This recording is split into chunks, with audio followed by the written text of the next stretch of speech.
In this video, we're going to talk about how to warm up before a workout. We're not going to talk about like the warm-up sets and all that stuff. We're talking about specifically stretches for upper body days, lower body days, or if you do both. So let's get started right now.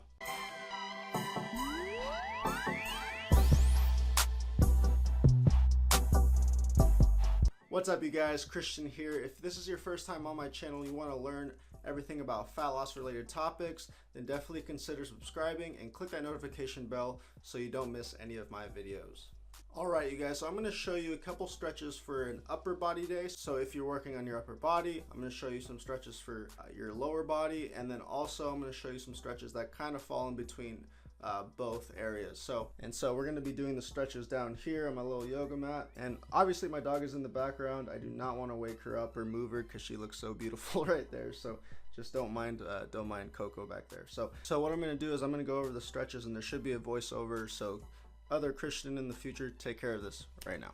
All right, thank you, old Christian. So this first pose kind of falls into the category of both upper body and lower body stretch.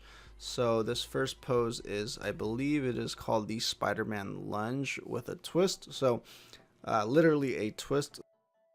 So I love to do this stretch specifically before deadlifts, squats, or any movement that requires my back, and I know I'm going to use my back heavily that day, or my legs. And so this is a great stretch for those types of days. Or if you're just feeling like your back is tight, do this on every day in the morning. It really stretches you out.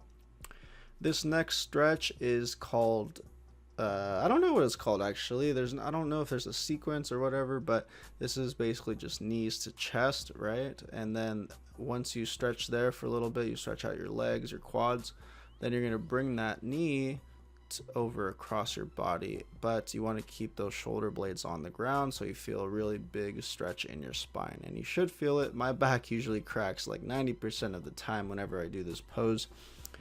You want to do both legs. Again, I do this stretch a lot before a squat or deadlift focused workout, and so this is a great stretch again, stretching the legs and the back, so it falls in between both.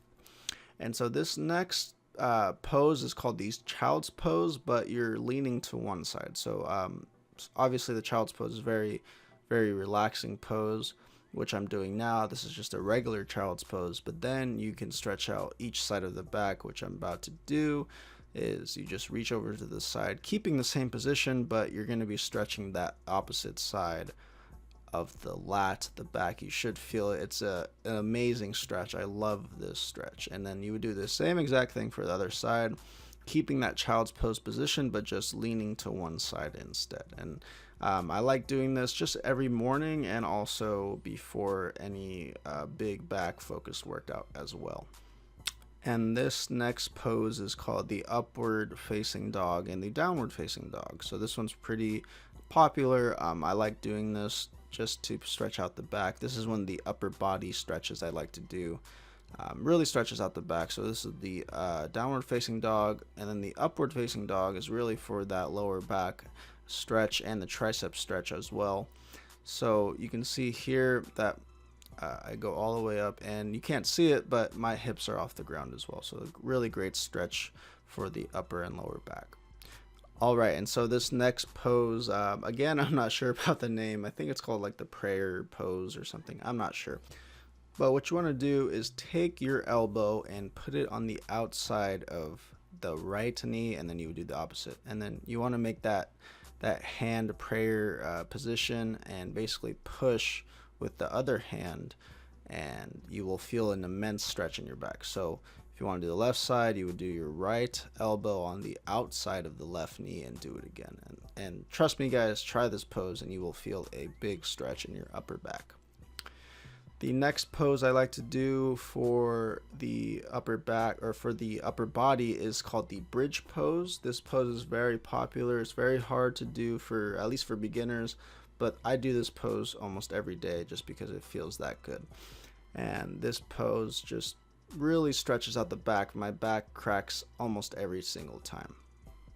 The next pose is called the Pigeon Pose. So what you want to do is kind of get into a lunge position, but then put the outside knee onto the ground with your foot parallel to that knee almost if you can, and then push up from the ground so your back is kind of straight up, and you will feel a big stretch in your hips. And so same thing here, doing it on the other side.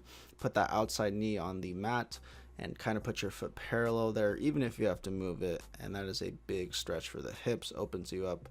And then here I saw Coco like staring at me like, what are you doing? So I decided to pet her, no pun intended. This next stretch I call the Athlean X stretch because I have no idea what he calls it. I just seen it on an Athlean X video, but this is a must do stretch before any type of squats or deadlifts.